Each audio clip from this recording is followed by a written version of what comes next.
Пет прволигаши новата сезона ја започнаа со нови тренери. Штипјанецот Владко Костов е еден од нив. Одговорноста да се биде тренер носи многу предизвици и посветеност, која ретко кој тренер во Македонија ја издржал повеќе од една сезона. Оставката на Гоце Седловски вчера е петто заминување на тренер од македонски прволигаш, за разлика од крајот на минатата сезона.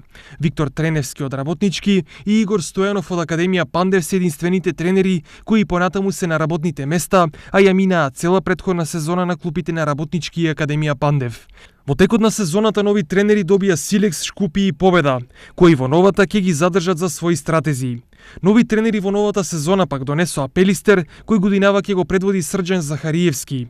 Ренова го ангажираше штипскиот стратег со богато меѓународно искуство Владко Костов, Шкендија на кормилото го донесе Кјати Посмани, а ФК Скопје сезоната ја започна со Љупчо Марковски. По вчерашното заминување на Седловски, Вардар најверојатно ќе го поведе Јаневски.